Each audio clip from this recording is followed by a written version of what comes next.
सुबह सुबह जब मेरी आंखें अभी भी नींद की गिरफ्त में थी, एक हुक्म जारी होता है।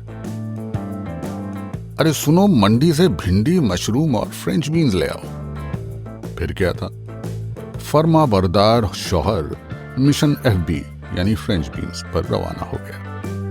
मंडी में दाखिल होते ही भिंडी खरीदी। वैसे इसे लेडी फिंगर क्यों कहा जाता है, ये गूढ़ राज आज भी मेरी समझ से बाहर है। यकीन मानिए, अगर औरतों की उंगलियां भिंडी जैसी होती तो मैनीक्योर का कारोबार कभी पनप नहीं सकता था। मशरूम का एक पैकेट उठाया और आखिरकार फ्रेंच बीन्स की तलाश में ठेले वालों की जांच पड़ताल शुरू कर दी।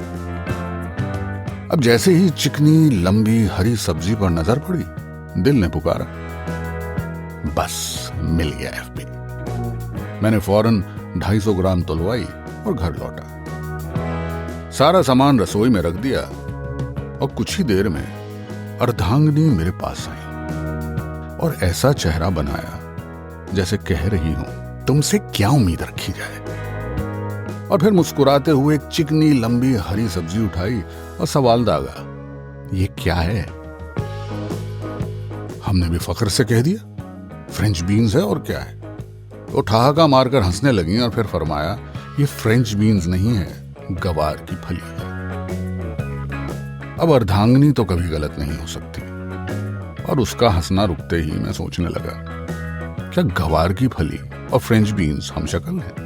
फिर दिमाग ने जवाब दिया, भाई जो मोहतरमा आपकी बीवी जैसी दिखती हो, जरूरी तो नहीं है ना कि बीवी ही हो।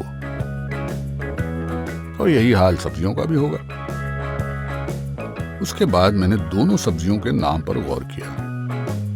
एक का नाम सुनते ऐसा लगता है जैसे किसी पेरिस के आलीशान रेस्टोरेंट में पेश की जाने वाली शाही सब्जी हो, और दूसरी तरफ गवार की फली।